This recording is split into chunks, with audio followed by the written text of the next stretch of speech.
I'm Dave Baker. And I'm Spandrew Spice. Welcome to Deep Cuts, the podcast where we pick a topic and walk you through the ins, the outs, and the nitty-gritty so you can appear like an interesting and idiosyncratic person at your next forced social function. Today's topic is... the sleeping sickness epidemic of the early 1900s. What was the sleeping sickness epidemic?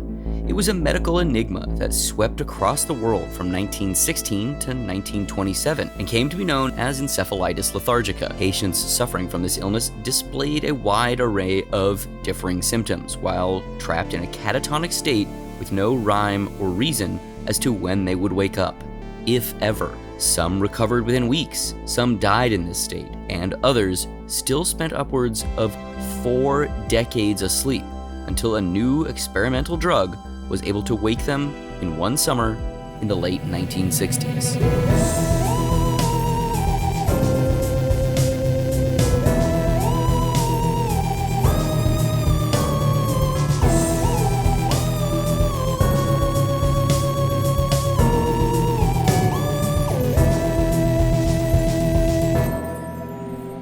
Act 1.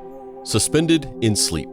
Perhaps no aspect of human existence is as familiar yet enigmatic as sleep. We surrender ourselves to unconsciousness on a daily basis, relinquishing control over our minds in order to enter a realm of rest. A necessary transaction, an intrinsic part of life, yet some of the most profound things we can experience occur during sleep. Reality becomes malleable and time takes on a new dimension. The full range of human emotions are made available to us and can change on a whim. Unfettered joy, heart-wrenching nostalgia, and horrors beyond comprehension, all of which can leave us dazed upon the realization that what just occurred was merely a dream. Or, just as often, we wake up devoid of memory of the previous 8 hours.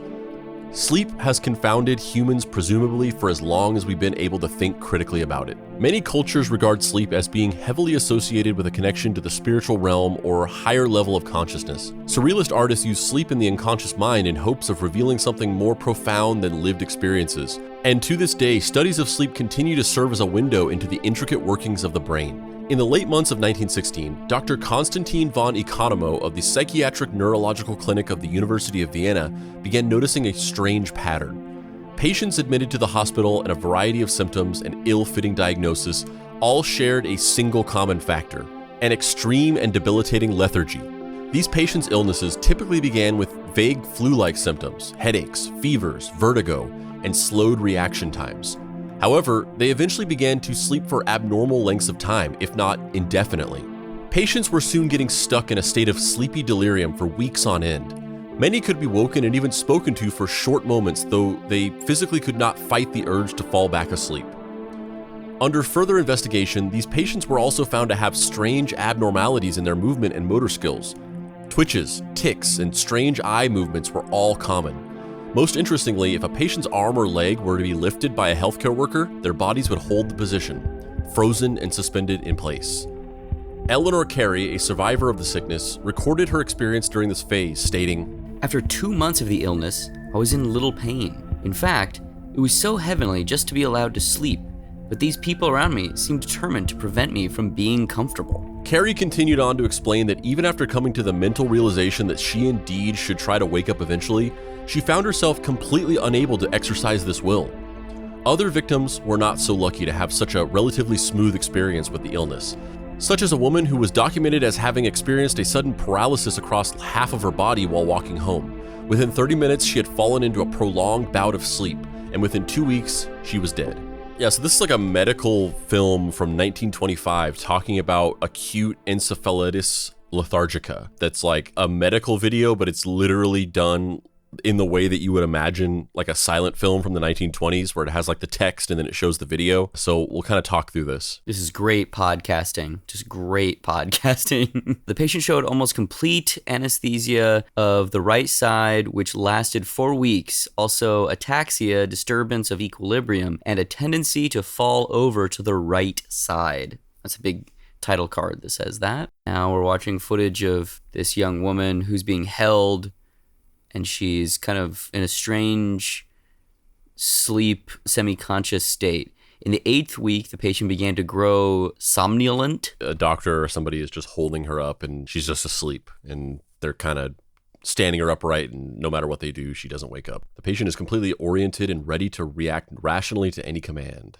Yeah, so she's like asleep, but she can actually, I guess, hear and interact with things happening around her because she's sitting there asleep, but she can be told to like touch her nose, and she actually lifts her hand up and touches her nose.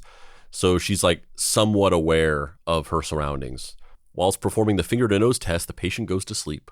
As they're doing this little test, she just completely drifts off into sleep. So she's like in and out of consciousness, kind of in a catatonic state, able to kind of respond to commands and requests, but just basically unconscious. So Dave, before we move on with the story, I guess a couple of things. Number one is, had you heard of this story before? What was your familiarity with the story? And also, what's your relationship with sleep? Is this a different medical disorder than the one that the Robert De Niro, Robin Williams movie is about? But the guy in the coma? That movie was based off of this. I guess I'm familiar with it because I've seen that movie. But I wouldn't say that I'm familiar with it other than I watched that movie.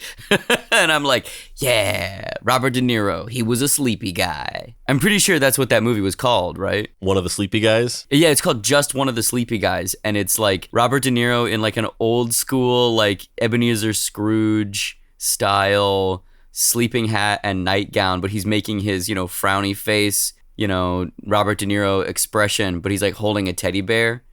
And the catchphrase from the trailer, I think, was him turning to Robin Williams and being like, hey, I'm just a really sleepy guy. Yeah, Just One of the Sleepy Guys was actually a direct sequel to that movie from the 80s, Just One of the Guys, about that high schooler who starts dressing like a guy and she goes to a different school and poses as a guy. Yeah, that's also tied into the like NBC mob show from the 80s called Wise Guys, right? It was part of the cinematic guy universe, the CGU. That was actually the first cinematic universe that we got to enjoy, and honestly, much better than the MCU, I would say. Yeah, the Gaiaverse was real something. It was just guys being guys. Yeah, it was just guys being guys. I wouldn't say that I'm familiar with this story in a particularly granular level of detail, other than I'm like, I'm dimly aware that it existed, and I watched the movie that was eventually created based off of the traumatic experiences of one of the patients. Before you answer the second, that's a pretty good or apt response because, as we'll get into, that's kind of the point of the story, or not the point of the story, but that's a large factor of the story. This thing happened. It's an unexplained phenomenon that to this day, nobody fully knows why this happened, and it really hasn't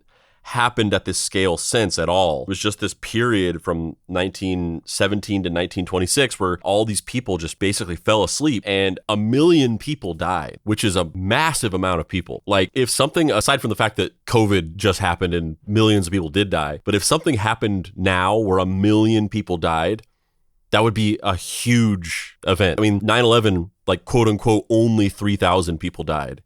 And that still is part of our culture to this day. It's still in our cultural memory. But the thing was, as we'll get into, it happened alongside the Spanish flu, which has been covered on the show before. Shout out to our boy Woodrow Wilson, where 32 million people died. So it kind of like fell by the wayside. People were like, I don't give a fuck about your sleepy dead people. Like, there's some shit going on here. So this thing that was, number one, pretty massive, maybe not at the scale of the Spanish flu, but a pretty massive event. And also kind of fucking crazy. Like, it's actually more novel than the Spanish flu was in terms of like what happened, but it just completely got glossed over in history because it happened alongside the Spanish flu. So you and most people just having no idea what this is, aside from that movie that was made, is pretty emblematic of the fact that it was totally overshadowed by the epidemic that happened in 1918. But anyway, that being said, what is your relationship with sleep? I wish I slept more. Cartoonists don't sleep enough. We die young. And yet, I gotta get shit done, broski. But also, I think I'm better about it now than I used to be. I make an effort to try and get a good amount of sleep now. What about you? Yeah, I mean, everything you just said, except for that last part. Which is why I asked you, because this is an interesting story about a medical phenomenon that happened in the early 1920s. But I also think that there's like a bigger thing of discussing like people's relationship with sleep and the way that we interact with the phenomenon of sleep. Because, as we'll get into as the story develops, you have these people that have this very interesting relationship with sleep where, they're not in a coma. They're just asleep and they don't want to wake up. They're just like medically tired and they just slept for years. And I find that very interesting because I find myself in this constant deficit of sleep and this constant like mathematical wrestling match with sleep where it's like, I got this thing to do. I got this thing to do. I got to finish this. Like I'm still trying to get this fucking narrative episode out that was supposed to come out last week that will come out before this episode that you're listening to right now. But as of this recording, it has not released yet, even though it was supposed to release like 4 days ago. And I'm fighting against time to get that done and all these other things. And then I ended up finding myself, just counting calories. I'm counting like hours of like, oh, if I stay up till this time, I'll be able to wake up at this time tomorrow without it being too bad, and I'll be able to catch up with that sleep later on because I don't have to wake up early the next day. And I'm constantly in this mathematical number crunching of sleep and always just not quite sleeping the amount my body wants to. And so I have a unique relationship with like reading and talking about this story where it's almost kind of like an absolute nightmare to me. The idea, like I already am in an existential war with my level of tiredness. The fact that like my body fails me eventually when I'm trying to push through and get things done. And the idea that you would be so chronically tired that you couldn't stay awake and then you would just drift off to sleep and then stay asleep for years is just like an existential nightmare to me. Yeah, me too. But then again, there's just another part of me that's like, well, I wouldn't know. It's the same as dying. I think that the horror of that is like waking up in 30 years with your entire life having gone by. Waking up would be the worst. If that's how you die, okay, like it's a tragedy, a young person dying like this, it's, whatever, like that sucks. It's terrible. Getting I'm a Sleepy guide, that's the real nightmare. Yeah, you've perfectly hit the nail on the head because that's the discussion point that I wanted to open up as we go through the story, because we're going to go back to that and we're going to talk a lot more about what you're talking about, I'm a Sleepy guying, and the idea of your life passing you by and the idea of somebody, living on borrowed time every day in a finite mortal body, and, the idea of like every second being critical to you moving forward, accomplishing things, and then watching all of that time just be wiped off the clock because of this thing that happened to you that nobody can explain. And we'll talk about that more later, but I just wanted to begin the thread of that. Reports of a mysterious illness matching this description had been surfacing throughout Eastern Europe for at least a year. However, no one was sure what to make of these cases or if they were even connected. Furthermore, non-essential news spread slowly as Europe was in the midst of World War I and all sides were experiencing mass casualties at an unprecedented rate. Unbeknownst to medical professionals, the sickness had grown into a full-blown epidemic by the time it reached Dr. Economo in Vienna. With an abundance of cases in his hands, Economo became the first person to classify the sickness as a single disease in 1917, after finding small inflammatory lesions in the mid and lower parts of the brain of those who died. He dubbed the medical mystery encephalitis lethargica. Encephalitis meaning inflammation of the brain, and lethargica referring to its primary symptom, sleepiness. There's also another aspect of this, which is like, it's one of those stories where in reality, it's not funny. It's tragic. This is kind of a dark cuts. Like when we read more about this, like it's not funny. It's very sad. But on the surface level, it's a bunch of really sleepy people. A sleeple, if you will. Who are medically sleepy, who were assessed by dozens of scientists, and they diagnosed them as sleepy. And that's kind of funny. Aesthetically, it's funny. But it's not actually funny. It's very sad. Despite the disease expressing itself differently in every victim, Economo was able to classify the illness further into 3 general sets of symptoms.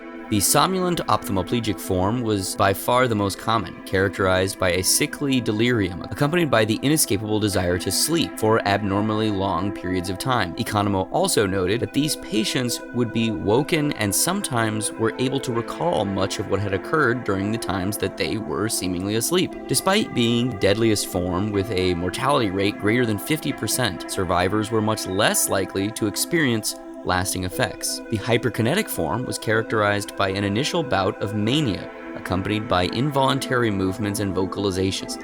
The manic phase was followed by a general restlessness, weakness, and fatigue. These patients also suffered from visual and tactile hallucinations and had a reverse daylight sleep cycle. The amniostatic akinetic form was the rarest, characterized by a general stiffness and struggle with movement, though when nurses moved their limbs, they moved easily, suggesting that the inability to move was a problem with the brain's communication with the body. These patients seemed less cognitively impaired by their lethargy, but curiously struggled to show any emotions on their faces. So just to break it down, just to kind of differentiate this and kind of be like, how is this any more novel or interesting than these people were all in like a coma, which is not a common thing, but it's a thing that we're commonly aware of. And people go into comas for a variety of reasons. And then there's medically induced comas and things like that. So basically these people, they had these lesions on their brain tissue, which nobody really understood where they came from or why. And something about these lesions were causing them to be so tired. And I'm sure everybody's experienced that. Like not the type of tired that you are at night whenever you've been up all day and you get really tired and you want to go to bed and you go to sleep, but rather when it's like in the middle of the day sometimes, and you're just sitting, somewhere, maybe you're like hanging out with friends, sitting around talking, or you're, watching TV on the couch or something where you're like not up and about. And despite your best efforts, you just become really tired and you try to stay awake and then you just can't fight it and you kind of drift off. Rather than like the tiredness of going to sleep at night after a full day, it's just that lethargic feeling that you sometimes get in the middle of the day for whatever reason. And some people experience it worse than others and they have chronic fatigue where they constantly feel tired like that and they have to have medical intervention to fix that. So these people had such chronic fatigue that they actually would just go to sleep and stay asleep and you could rouse them and wake them up. It would be like waking somebody up in the middle of the night and they're like half there. You can tell that they're not fully understanding what you're saying. And you're telling them something and they're just like, I know. But you know that they just aren't hearing what you're saying. And you could do that to these people.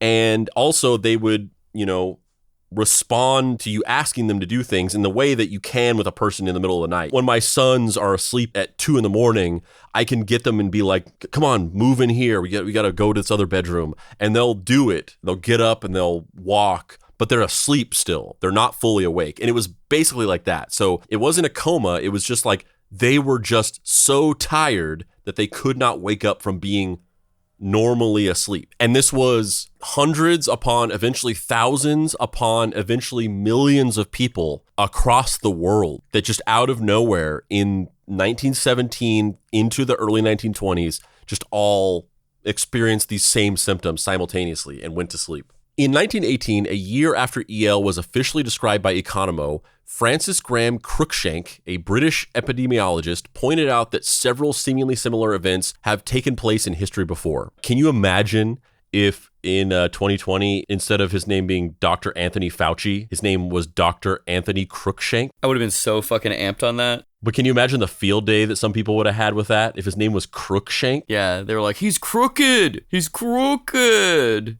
Yeah, I mean, they had to make do with like taking Fauci and like turning that into weird like reaches of puns. Like, oh, it's Dr. Fakeshe and things like that. But if they were handed Cruikshank on a fucking silver platter, Jesus Christ, that's the darkest timeline. That we would have had to deal with so many shitty puns. Yeah, not much darker than this one, but slightly darker. Despite this, no one was any closer to understanding what was actually causing the disease or how it was transmitted. Dr. Economo ruled out toxins, typhoid, polio, and syphilis as causes of the disease, though it was largely considered to be the reaction to an unknown infection. Whether viral or bacterial, no one was sure. Also on that note, Dr. Economo, that's like a scientist from a science fiction film from the 1950s. Like if Dr. Fauci had been Dr. Economo, we'd be living in a utopia right now. Do you think when people, like during the late teens and early 20s, when people were going to sleep and they were like really fatigued, do you think that people in the social orbit of individuals that had been infected with the sleeping disease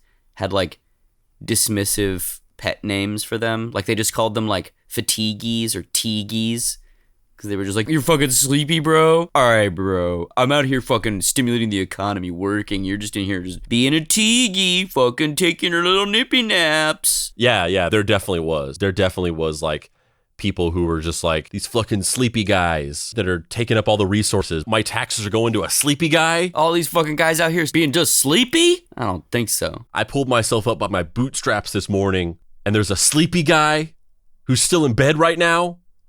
hogging up my money, my tax dollar. I mean, there definitely was people like that was just like, oh, we should just kill these people for sure.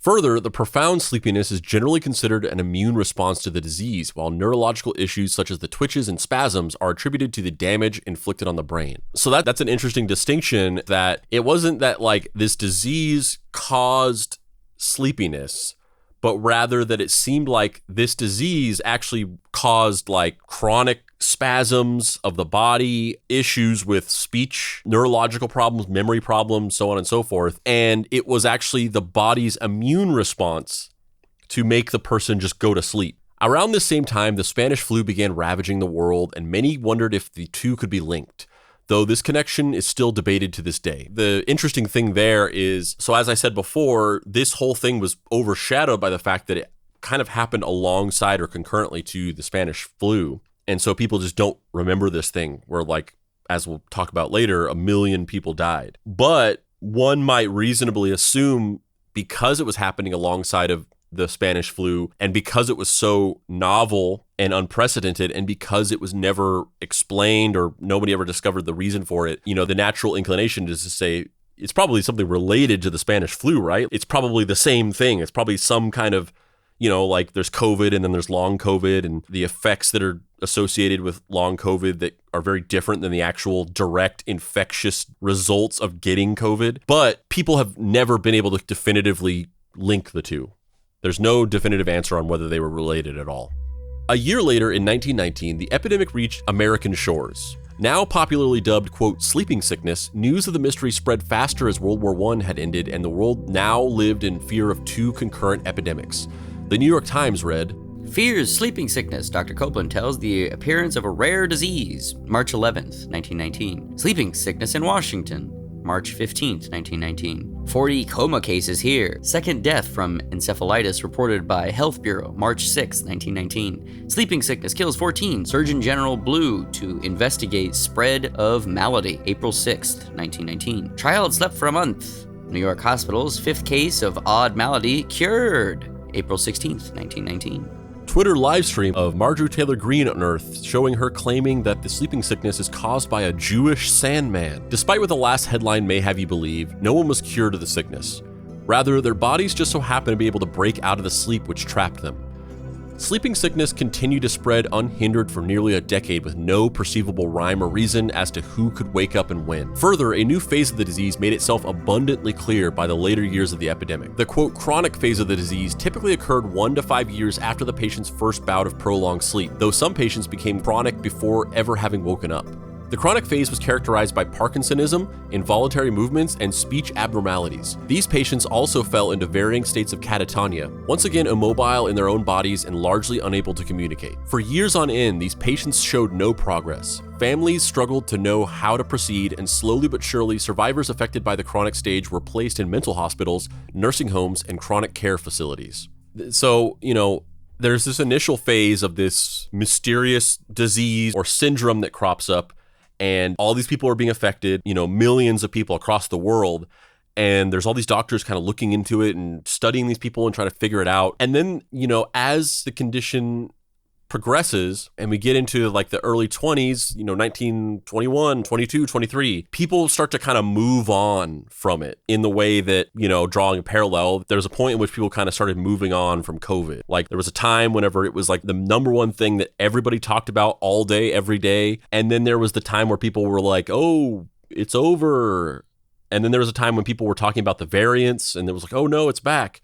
And then there was like this slow meandering crawl towards people just kind of like mostly being like, that's not a thing anymore. And in that vacuum, there's a lot of people that are still affected by it, whether they're, new cases of COVID that happen still and people, still deal with that on an individual basis, or people who have been afflicted with long COVID symptoms long term that are still, dealing with that. And some of those are mild and some of those are very severe. Some people are afflicted by really bad disabilities from it. But people have mostly just kind of like, as a culture, we've moved on from it, which I'm not saying that is a good thing. It just is what it is. But this is the period where that's happened here, where all these people this happened to, but they never really figured out why or how to cure them. And eventually, what little public was sort of invested in the story, as well as the medical community, just kind of lost interest in it. And then these people just kind of became wards of the state, essentially.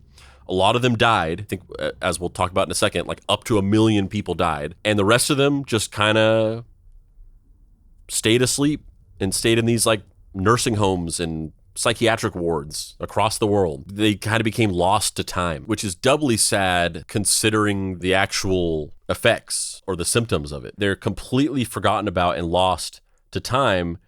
And they're also just lost to consciousness and reality. They're just like somewhere asleep and nobody's thinking of them. It's almost like, you say like a man dies twice, when they actually die and then when they're forgotten about. Like these people experienced those two deaths simultaneously without actually dying. They were removed from the world and then people forgot about them, essentially. Research on the still mysterious sickness had lasted throughout the 20s and 30s, but dropped off entirely by the start of World War II. Though sleeping sickness is estimated to have affected up to 5 million and killed up to 1 million, these numbers were both dwarfed by the Spanish flu's estimated 500 million cases and 25 million deaths in the span of 2 years. Yeah, I said 32 million earlier, but it was 25. I don't know where I got that 32 number. Thus, sleeping sickness quickly faded from historical memory and became known as the forgotten epidemic. Its few remaining survivors, confined to various care facilities, were similarly forgotten to the medical world and our collective consciousness.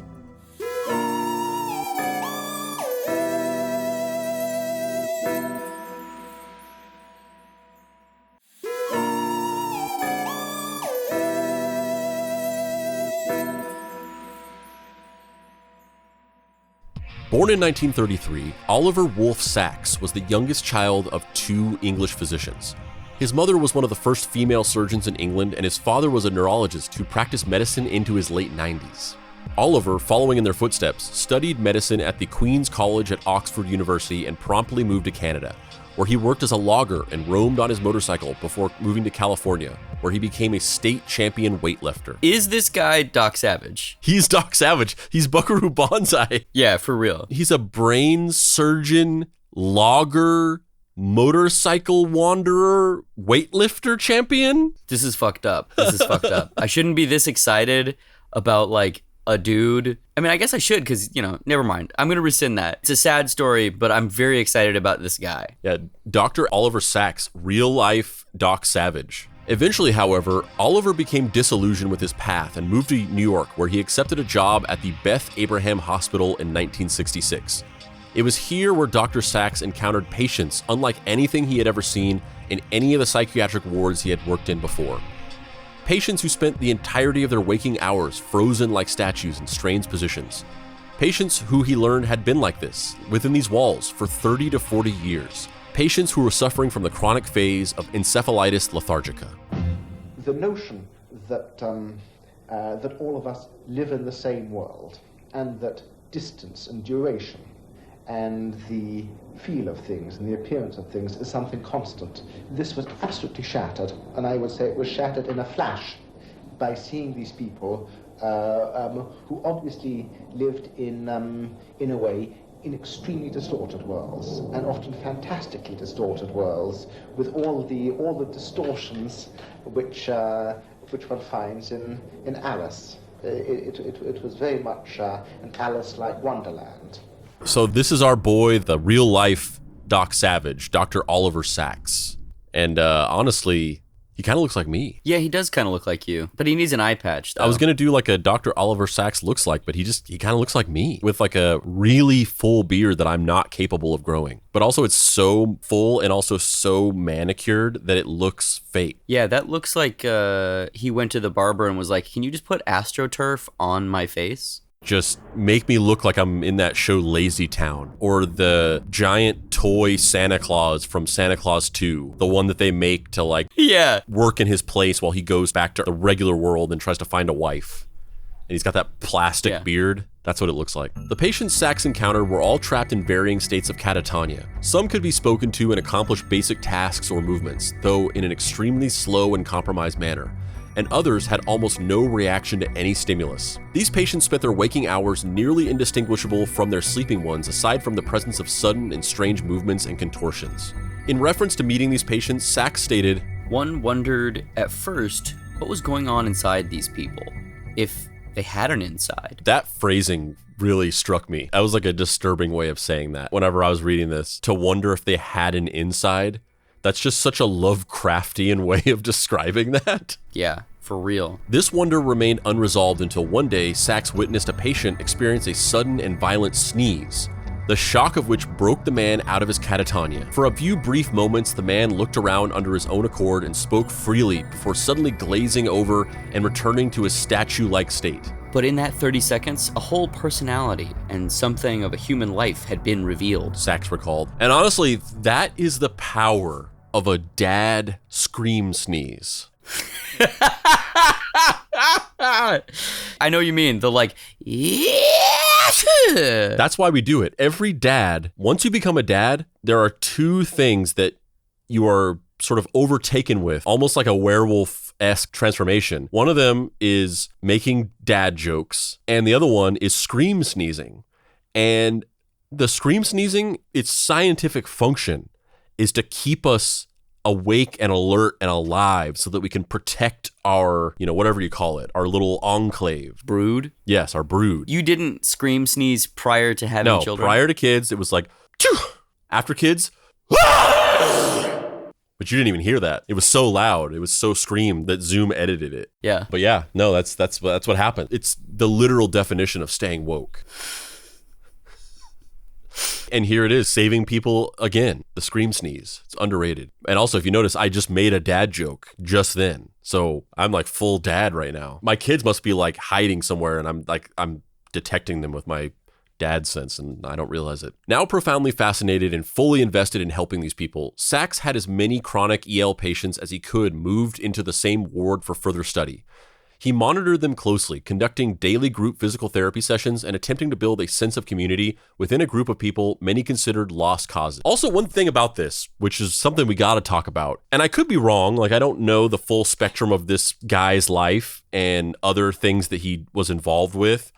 And I also don't know the full details of his involvement even with this. I only really know what has been said, in this documentary that was made about this in the 1970s and, articles about it and so on and so forth. But, this is happening during the 1960s, right? And we've covered stories about scientists and doctors during the period of the 1950s, the 1960s, and the 1970s. And there's also many other ones that we, are aware of. And this is true throughout history, even up to today. But especially during this time period, for whatever reason, it was ripe with people recognizing vulnerable communities of people afflicted with certain medical or social maladies, people with diseases, or poor people, or people that just didn't have family. And this especially becomes true leading into World War II, obviously, with, the Nazi experiments on Jewish people and the Japanese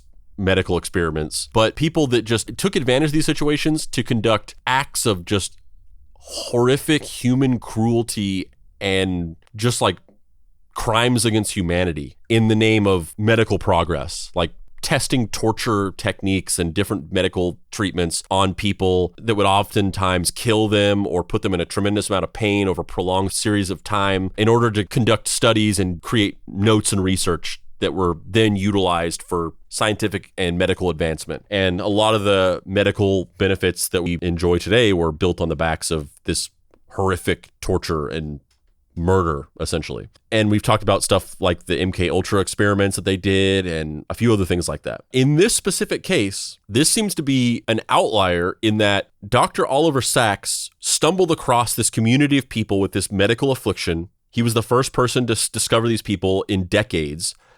And you took a look at what was happening with them, and seemingly, instead of being like, oh my God, this is my opportunity to conduct a bunch of research and figure out some scientific shit and just like experiment on these people. He was overcome with a profound sense of wanting to help these people specifically. He didn't see it as an opportunity to like gain medical knowledge and to apply in the future. He just wanted to help these people, and he dedicated his life for the next several years to just trying to help these people wake up, which is not common, I don't think, for this time period. Not common for today. Like, I still feel like, you know, there's a lot of, this isn't me being anti-doctor or anti-science. I'm just saying we live in a fucking capitalist country and money rules everything, and caring for patients is a very profitable game. Curing diseases, not always as profitable. And so that makes me a little cynical sometimes in contexts like these.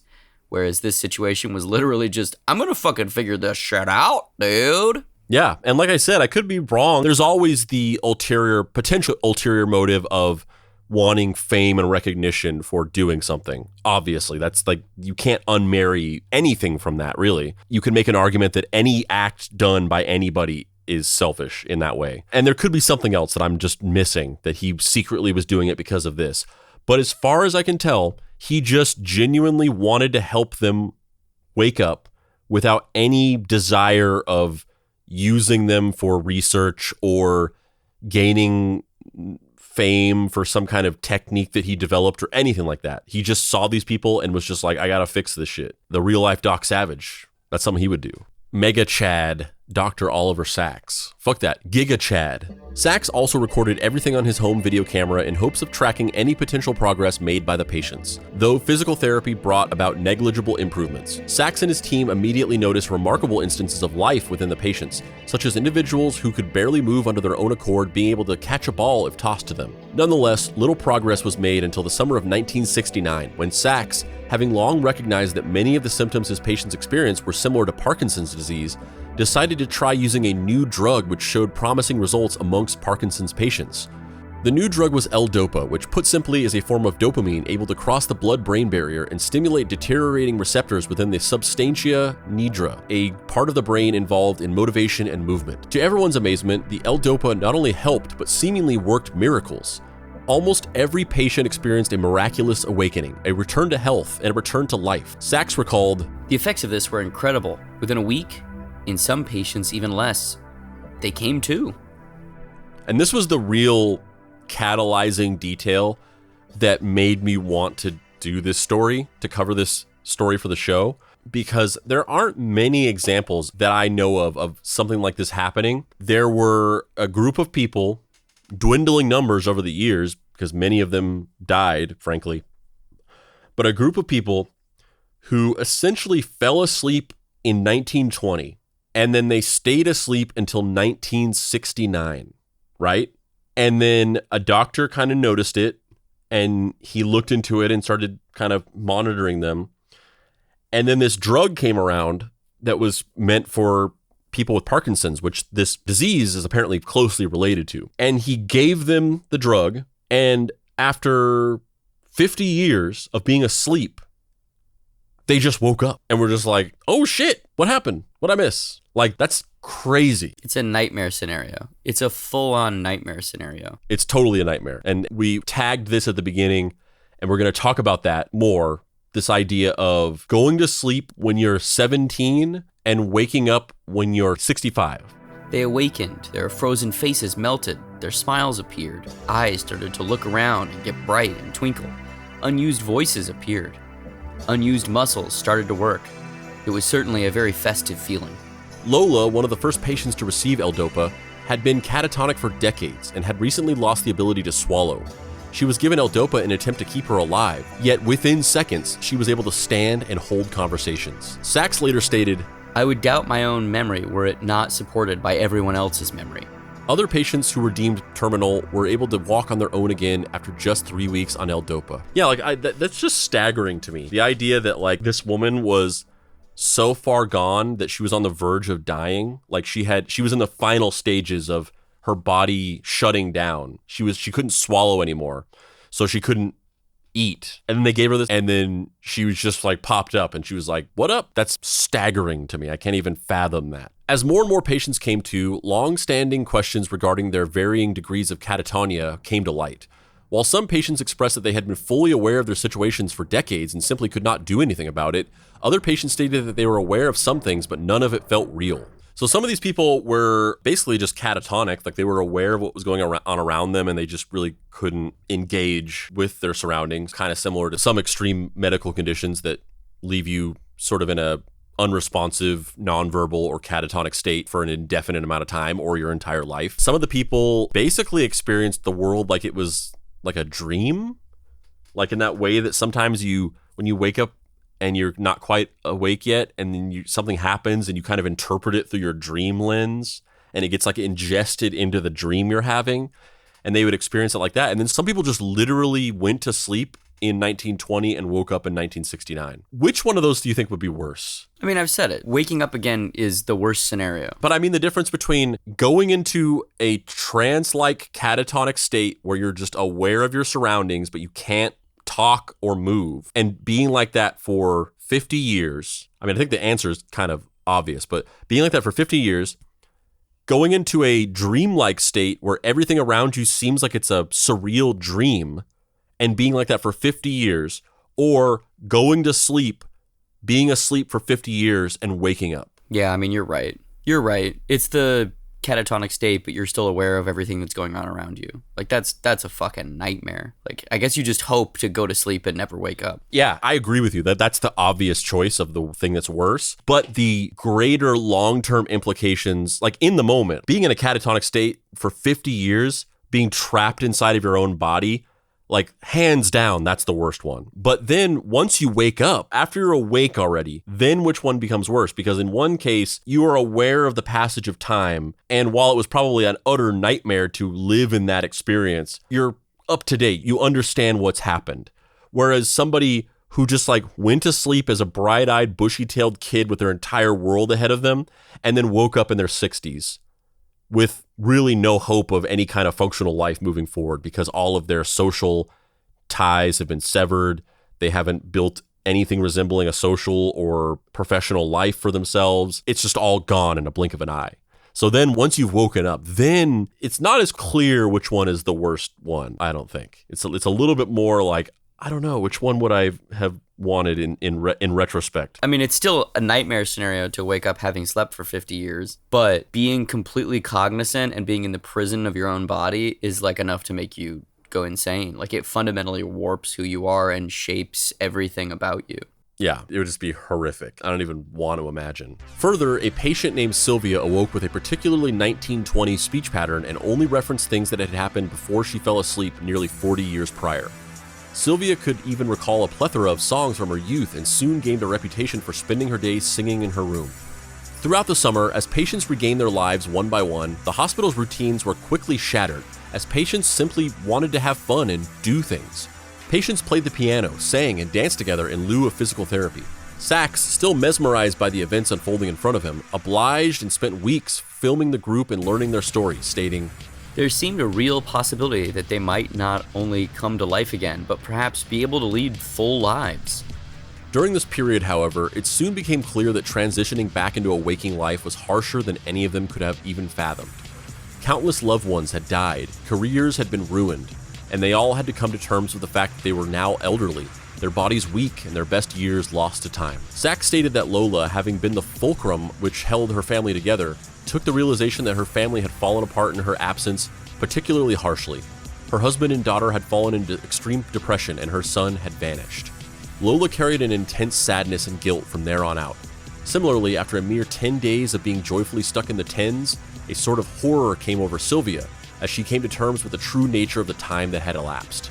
Even though these patients had regained a footprint on this earth, they remained in a sort of limbo, disconnected from their former selves, their families, and the ongoings of the world. This is what I kind of set up earlier in the episode. So, the headline clickbait story of this is these people went to sleep in the 1920s, and then due to this miracle medicine, they were all woken up in 1969. And it was like, holy shit, like, we fixed this problem and now you guys are all awake. The deeper more nuanced, kind of obvious when you think about it for a little bit. Details of it are people who went to sleep as young adults, because any of the people who fell into this sleep sickness who were adults, they're long dead by now. So all these people who are still alive in the late 60s, early 70s, they were teenagers whenever this happened. So the logical conclusion of something like this is a group of people who went to sleep whenever they were teenagers and woke up when they were elderly people. And everything that implies, the loss of 40 to 50 years worth of life,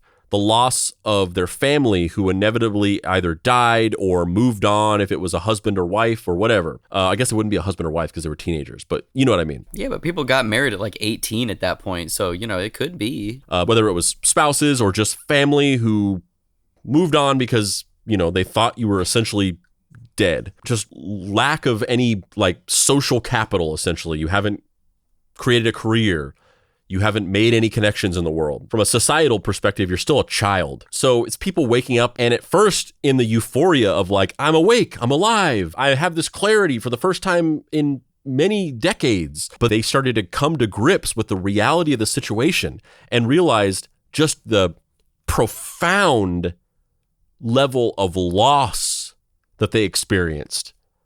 A level of loss that's almost impossible for a person to fathom. It's more loss than I think most people could physically suffer. And so they all just descended into a horrible dark depression, which I absolutely would as well. And this is what I was setting up is this is that nightmare taken to its just absolute extreme. The idea of, number one, just in your own life, not even talking about creative aspirations, but just your life as a person, but then also folding in, aspirations, things that you want to accomplish. And this idea of grappling with time and grappling with consciousness and fighting for every last little second, every last little moment of time that you can be awake and moving forward and doing these things and accomplishing your goals and what you want to do, and always feeling like there's a clock running out for you and having that looming over your head. And these people all woke up one day and realized that was all just taken away from them forcefully. They didn't even have a chance to fight against it. It was just gone. Well, here's the other component of this that we're not talking about, the kind of elephant in the room, if you will. These people all went to sleep at 15, 16, 17, and now they're 65, which is basically the plot of an anime, because now they're old people that are all sexually attracted to minors. Oh, yeah. They're all pedophiles. They're all pedophiles. Yes. Pedophilia in absentia is the medical definition of it. That's true though. I mean, it's funny and dark simultaneously. But also, it really is true. There's no way that you go to sleep as a 15-year-old and then you wake up as a 65-year-old and you want to fuck a 65-year-old. That's not ageist. It's just you were a 15-year-old. Yeah, mentally you're a 15-year-old. Yeah. Can you picture this court case where Robert De Niro is Your Honor, I don't know. The age of consent is, I don't know. I was just here. I was sleeping. And she looked at me and I was like, how you doing? I don't know. the B plot that they cut out of that movie for obvious reasons. Yeah. It's true, though. I didn't think about that, but you're absolutely right. They were all pedophiles. It's true. I don't want it to be true, but it's true. That would be so fucked up. Yeah. That would be so fucked up to be in that position. People say life isn't fair, and that's a thing that we're all aware of as a thing. That's the ultimate answer to anything is life isn't fair. And I kind of feel to a certain degree that's kind of bullshit. Life isn't fair is a permission structure to just fuck people over and just be that's just how it is. But this is actually the definition of life isn't fair. This is where the idea of life not being fair actually applies, because these people, their lives are just ruined and shattered. All this time has been taken away from them. There's no way of going back and reclaiming it. You're fucked. Most people get to live a good 60, 70, 80 years and do what they need to do with that time. And whatever you do with that time is kind of on you. And whatever you accomplish, that's kind of your own thing. But you get that 60, 70, 80 years. Probably, at this time it was a little lower than 80, but now it's like 85 years, 100 if you're lucky. But you guys, you don't get any of that. You get like 20 years, 25. And that's it. And also you don't even really get that because most of your life, now that you've woken up, you're not going to go out there and tackle the world with a plum, like you're just going to hang out in a medical facility and try to recuperate physically for probably the rest of your life. You got that 15 years originally, and that's kind of it. And, sorry, most people get that, but you don't. And also, like, you're a pedophile? That's so unfair. It's not their fault. It's not their fault. Man, you added some dimensions to that. I didn't think about that. By the early days of autumn, the mood had shifted. Patients began regressing. Nightmares and long-forgotten symptoms reemerged. Yet this time, the tics and tremors were accompanied by fits of rage, hallucinations, and a complete inability to regulate emotions. Sachs frantically attempted to adjust dosages, but nothing seemed to be working. Slowly, patients lost their abilities to walk and talk once more. Sachs was faced with the horror that his experiment had snatched away their lives just as quickly as it gave them back. Their spectacular recoveries were equaled by truly disastrous deterioration. For many patients, the events had undoubtedly left them worse off. Sachs stated, "Too many threads had been broken." Both referring to their mental ability to come to terms with the time lost to illness and their brain's physical ability to recover from decades of deterioration. Just as the symptoms of chronic EF varied wildly from patient to patient, their reactions to the long-term use of L-Dopa made the treatment a gamble. In the end, a small portion of patients were able to stay on L-Dopa at a dosage which allowed the brains to regulate into a middle ground, where it granted them more ability than without it. Lola, having experienced a particularly harsh relapse, was able to regain her speech for a second time after her dosage was adjusted. However, she remained unable to regulate her mood as the flood of dopamine had affected other parts of her brain. For others, the ability to speak again, no matter how slow or compromised, was enough to reconnect with family and make continued treatment of L-Dopa worth it. Sachs has also expressed a sense of trauma and guilt over the experience, wondering if he had awoken all these people just to submit them to a state of torment worse than their previous conditions. Nonetheless, the patients who could still communicate encouraged Sachs to assemble their stories and his notes into a book, ensuring that their lives would fade into obscurity once more. Over 100 years have passed since sleeping sickness first spread across the world, and we still have little to no idea what actually caused it, nor how it could be prevented if it ever reemerged. Its survivors have all since perished, doomed to slip through the cracks of history. That is, of course, except for a small few who sang and danced for Oliver Sacks' home video camera, proudly demonstrating their presence, stuck out of time. These relics of the past experience unimaginable horrors, stuck in states of delirium for damn near a lifetime, yet they remained utterly ecstatic for weeks on end when they had a second chance to experience unrestrained consciousness. During their brief glimpse at what could have been a normal life, a patient named Leonard wrote, "I am a living candle. I am consumed so that you may learn. New things will be seen in the light of my suffering." Ugh. Though much remains a mystery regarding this sickness, the struggles of its victims have taught us much about the brain chemistry responsible for translating will into action, how illness can affect these processes, and the risks of experimental drugs on the brain. First of all, that patient Leonard was a fucking poet. That's some dark, profound shit that he said.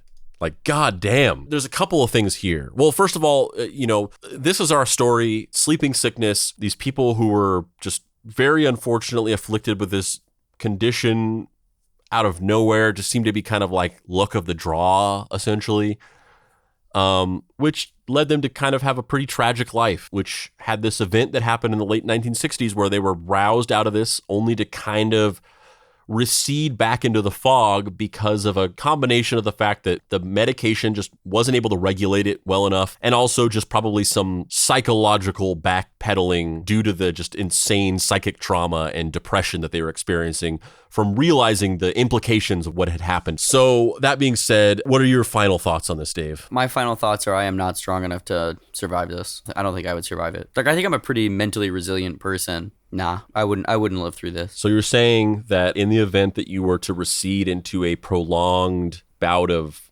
indefinite sleeping, me as, of course, your sole conservator, ward of your estate, and the person that essentially has the hand on the plug, you would say to me that I should pull it. I would say I will not survive this one way or the other. Whether that's you or just coming out of this, I don't know. I don't think I could survive it. Could you? Definitely not. But you're saying in the event of this, I take the pillow and I full on $1 million baby style. Million dollar baby. I don't know if I could do it. I feel like I would always hold out hope that we could, like, I would have hope that we could invent some kind of like de-aging ray that could reduce you back to your simultaneous 12-year-old and also 80-year-old self. I don't know if I could do it. I don't know if I could pull the plug. Maybe it's time that I enlist Hilsmer. You'd pull the plug immediately. You wouldn't even give anyone a chance to like talk about it. It's like you took a nap and I'd be like, fuck it, kill him. Yeah, I would just be like, he never takes naps. He must have gone into a coma. Pull the plug. And I would just wake up in the middle of it and be like, what are you doing, Dave? That's my iPhone. It's charging. I wanted to charge it while I was sleeping. And you're just like, no, nothing. I wasn't trying to kill you. What about you? What are your final thoughts on Yeah, this? so, I mean, this is one of those stories that butts up against a lot of different ethical concepts in a way that isn't clean. And it kind of gives you pause to think about exactly where your ethical lines are drawn in ways that you're not usually forced to confront. I feel like a lot of our beliefs and our worldviews, they have blurry outer edges that we never need to explore, and we don't need to actually draw the line of where this ends and that begins. And stories like this are those moments that cause you to have to realize where the line is, because there's a couple of different things here. I mean, number one, Oliver Sacks, real life Doc Savage, he's a bit of a tragic figure, right? He discovered these people and he developed this sense of empathy towards them and he wanted to help them. And it seemed like he was solely devoted to helping these specific people, not using them as an experiment to develop a drug to help people in the future. He wanted to help these people. And I don't know if he really got much out of that situation. Not that he should have or that he wanted to, but he didn't really get much out of this experience other than trying to help the people. Well, he did get a book and a movie deal. And like I said before, that, you know, there's always that ulterior motive of acquisition of fame and notoriety. But I don't get the sense that that's why he did it. I feel like that came with success. So he wanted to help these people, and you know, by all metrics, it seemed like he just failed. But not only did he fail, like it would be better if he failed, actually. It would be better if he tried to help them and it just didn't work. But he did help them, and then in the end, the help wasn't good enough, and it actually made things worse for a lot of them. And that's a tragic thing. I can't even imagine that, of like not only not being able to help these people, but also maybe in my attempt to help them, like I actually maybe made things worse and contributed to like a worse existence for them. Like that's very fucked up. But also it gets into this discussion of, you know, there's a constellation here of different concepts. Number one, there's this idea of assisted or medical suicide, right? Where some people are experiencing a condition or a mode of life that is so unbearable to them that they want to die. And there's a lot of debate about that. Medically assisted suicide is illegal in the United States. It's not illegal in Canada. And in fact, it's just kind of a function of the medical system. You can use your medical insurance to have somebody kill you in Canada, almost to the overstepping, honestly. Like there's some stuff I've read about the medical system in Canada where, like, you know, they'll have these like insane wait times for things. And sometimes, you know, you'll try to seek treatment for some kind of chronic condition, and they'll be like, you know, the wait time for you to see somebody about this is like a year. Have you considered killing yourself? Which doesn't seem good. That doesn't seem good to me. So there's a spectrum there, right? There's you're not allowed to do this at all on one end, and a lot of people don't think that should be the case. A lot of people think that medically assisted suicide should be legal in the United States and that people should be in control of what they do with their own body, and they should be able to end their lives pain-free in a controlled environment, as opposed to having to, you know, kill themselves by themselves in a likely very painful way. And then there's the other end of the spectrum where it's like, this is not only legal, but also maybe it's exploited and like overused in the medical system, like a lot of treatments can tend to be in the medical system for profit. So there's that, right? And then there's also this other idea, and this is another thing that's talked with the Canada thing, of like this idea of eugenics, of like if you're disabled, you should just kill yourself because, you know, your life sucks. So you should just kill yourself. And that's eugenics, basically. The idea of creating a system in which people with extremely unique medical conditions and disabilities are encouraged to kill themselves is just like, by definition, you're trying to cull the population of people with disabilities. Like that's just eugenics. Like I said, there's the spectrum of it where it's like on one end, should people be allowed to do this whenever they feel personally like things have gotten too bad for them, versus a system that actually encourages disabled people to end their lives, which is this idea that disabled people are not real people, they're not valid people, and they don't belong in the world, and so they should therefore remove themselves from the world, and framing it as if you're helping them, but in reality, it's just eugenics. And then in this situation, you have a situation where these people were subjected to a life circumstance that is almost cosmically horrifying, right? Like you just said, you couldn't handle this. You couldn't survive this. I couldn't. I don't want to go to sleep now and wake up when I'm 70 and realize that my whole life passed me by and I missed my kids growing up and I didn't accomplish any of the goals that I had set for myself in those 50 years. Well, me turning 65 is not in 50 years. I'm a little older than these teenagers, but you know what I mean. I don't want to do that. And it would be profoundly, unimaginably horrifying to me at an existential level if I woke up one day and I went to sleep at 36 and I woke up and I was 70 or 80 or whatever. Honestly, it would be fucking horrifying to me if I woke up in 3 years. Losing 3 years, that would be incredibly depressing to me. I'm unpacking a lot, so I'm hoping you're still following me. But basically, we have this situation where you have, maybe it was better if these people just didn't wake up. Is that better? I don't know. I mean, obviously the trauma sucks, but like, isn't cognizance and consciousness better than non-consciousness, even if it is painful? Let me reframe that. Not is this better, but would these people have opted to wake up? Or would they have rather just drifted off into oblivion and died? So you have that of like, what Oliver Sacks tried to do in many cases actually ended up kind of being a disservice to them. It actually made their situation worse. Would they have opted to not wake up if given the choice? But they couldn't be given the choice because they weren't awake. So you can't get the consent of somebody to, metaphorically pull the plug. It creates this really blurry gray area where it's like, what would have been the best situation here for these people? Well, especially because initially it was like almost discovered by accident that it had this effect. And it's like, of course we should try it on these other people. It seems like the logical thing to do. It feels like one of those morality plays in like Star Trek or something like that, where somebody thought that doing this thing was going to help this race of aliens or whatever. That's a little bit regressive to compared to aliens, but yeah, I know what you mean though. And then they learn this lesson of like, maybe we just shouldn't have interfered at all. And that's what I was just talking about with like this place in the blurriness of your ethical worldview. This makes you have to define the line between two different beliefs that butt up against each other, that you've never necessarily interrogated that intersection before. Because I don't believe that disabled people should be encouraged to kill themselves. I think that's awful. I think that's just so existentially offensive to create a paradigm where people are given the option and even encouraged to remove themselves from life because they're suffering from a disability. But I also think that people should be able to make their own choices for their own bodies. And this is where those two things have to come up against each other. And I don't know where this falls on that for me. I'm Dave Baker. And I'm Spandrew Spice. This has been Deep Cuts. You can find me on the internet at heydavebaker.com.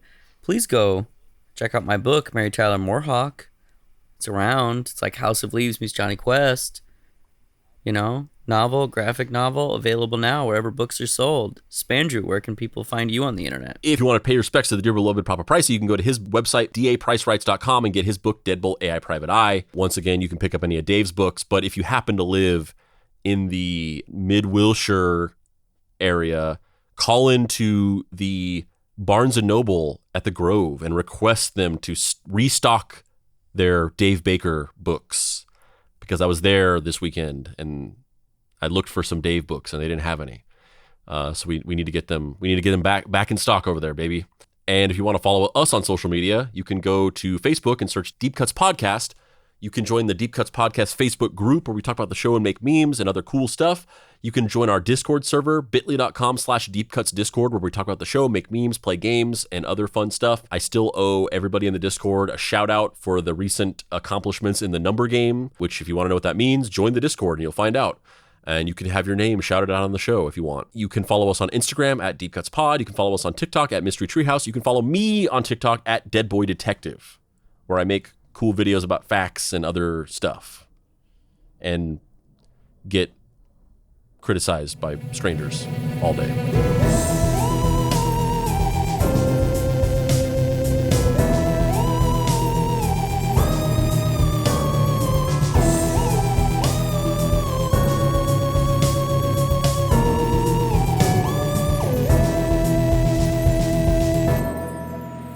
Deep Cuts is a production by Boy Genius Media. If you'd like to find this show and others like it, please visit boygeniusmedia.com or deepcutspod.com. If you want to join in on post-episode discussions, please join the Deep Cuts Podcast Facebook group. Finally, subscribe to our YouTube channel for additional video content. This episode of Deep Cuts was written by Armaun Saheli. If you're interested in writing an episode of Deep Cuts, please email andrew@boygeniusmedia.com. The incidental music for this episode was created by D. Catalano, whose music can be found at wekeepoddhours.bandcamp.com.